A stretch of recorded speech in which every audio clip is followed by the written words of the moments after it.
I have fibromuscular dysplasia, yes, which is commonly known as FMD. It is a vascular disease that is characterized by abnormal cell growth, which causes the artery to narrow. There are 5 forms, which recognizing 5 forms is kind of new. Typically, they've only said 3, and so this is really breaking it down even more. For the really sciencey geeks, the fibroplasia form is a formation of fibrous tissue versus the hyperplasia, which is a proliferation of cells. How this works is the medial form of FMD, which is the most common form. 75 to 80% of FMD is this type. And if you look at the artery, there are different levels of the artery. What kind of FMD it is based on which level of the artery it actually affects. So with the medial form, it affects the medical people will have to help you with pronunciations, tunica media, characterized by areas of fibrous lesions alternating with bulging areas. So this is what gives it the classic string of beads appearance, which you can see here. And it does, it looks exactly like this on any sort of angiogram, such as this, where you can see sort of little bumpies that come through. Versus intimal FMD, which is my type. Less than 10% of FMD lesions are this type, caused by collagen deposits around the inside layer of the artery wall. And so this is a concentric smooth narrowing without the beads. You can see it just kind of crinks down like that. And the problem with it is that this mimics a sort of regular stenosis that is common in vascular diseases. And so it's a little harder to diagnose. The angiogram is sort of the gold standard for doing this, but when that shows up, they're not necessarily going to immediately think FMD. With symptoms, these can mimic other things. We've got the carotid arteries may include headaches, ringing in the ears, drives me crazy. Lightheadedness, more advanced cases of FMD can cause stroke or transient ischemic attack. The difference being that transient tends to go away, the symptoms thereof, whereas stroke symptoms will end up staying, being permanent.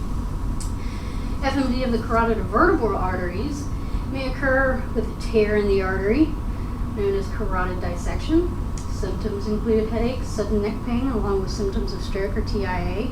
And so it's like, how do you know when something's a stroke, when is it one of these vascular diseases? FMD of the renal arteries frequently causes high blood pressure in these arteries, renovascular hypertension and or diminished kidney function. FMD usually does not progress to kidney failure. Me, I had a long history of gastrointestinal distress. This started from all that we can remember when I was about 9. It would be severe sickness, extreme pain. It really developed into having a food aversion, so that most of the time I couldn't eat. When I could, I was like a python and I would eat everything that I could. I had TMJ surgery, temporomandibular joint surgery, to relocate my jaw, which they thought that part of my GI distress might be being caused by improper chewing. I ended up having gallbladder surgery at 17 and had that removed. I did have gallstones. Whether or not that's exactly related, we don't really know. The GI symptoms just continue to increase in severity. And that's the thing about having these rare diseases and not necessarily having knowledge and being younger. I just thought this was normal. I thought this was what everybody went through, or I just accepted it as being what my body did. I went through all kinds of GI workups. They returned evidence of irritable bowel syndrome, slow gastric emptying, dysfunctional colon, all of that kind of true, but the reason still, why? Why is this happening? And when you're living with an invisible illness that you have all these symptoms, you don't look sick. I mean, for all intents and purposes, myself, you guys, I mean, everybody looks great. You would not know that I've gone through what I've gone through. And it would play out in strange ways. Like when I was in college, there would be some nights that I would be so violently ill that I would not be able to go to class the next day.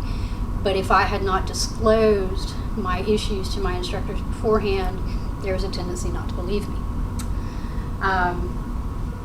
Having these things can be sort of hell on dating.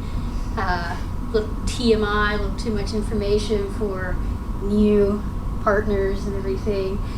Work, finding someone, an employer who is understanding of, again, having an invisible illness that symptoms crop up at any given time and can't exactly be planned. Finding someone to be supportive of that can be really difficult for a lot of people.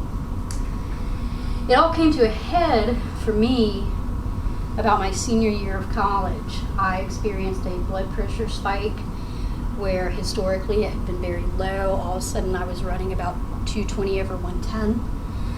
My blood pressure failed to respond to repeated different kinds of medication. I kind of put things off a little bit because I was a senior in college and didn't really want to start going down that road of pursuing something, and I moved, and so it took a little while until one day I'm sitting at work and I'm having these crazy migraines and my left arm goes numb. I'm like, not normal. So finally see my doctor, who recommends an arterial scan. The results were that my right renal artery was more than 90% stenosed, and my celiac and mesenteric arteries, two of the major three that lead to your guts, were completely occluded. This was not good. So over the next 8 years, I went through having a renal, celiac, and mesenteric bypass. I had a stroke in 2008. We think that with that stroke, that was really the hallmark of my bypass failing. My blood pressure began to rise again. We found out that indeed that bypass had failed. Since the bypass had failed, it cut off the blood supply to my left kidney, which meant that it had to be removed. I had that removed laparoscopically, and my surgeon was so royally tickled by how tiny my kidney had become. It was 6.5 centimeters by 2.5 by 2.5. It was basically a lima bean. So he took a photo of it and brought it up to show my parents. They were very tickled as well. And through some pushing of reviewing some medical records, we went back and looked at an original scan from when I had my stroke in 2008, and actually discovered that they had missed 4 brain aneurysms. I had 3 of those 4 aneurysms coiled. The 4th one is too small to treat. That does not mean it is too small to rupture. I then, this April, had a gastric rupture out of the blue. It's exactly as much fun as it sounds. And finally, that was really the thing that was like, okay, this has gone on long enough. We need to know why this is happening, because this is a long enough history without having any diagnosis to explain all of this. I had just been an unlucky freak for 31 years. So finally we went to the Cleveland Clinic, took all my records, all my labs and everything, and came away with the diagnosis of intimal FMD. So having intimal FMD, FMD is rare. The intimal FMD is even more rare. That's what really turned me to social media. And exactly the same of where in the world am I going to find other people like me?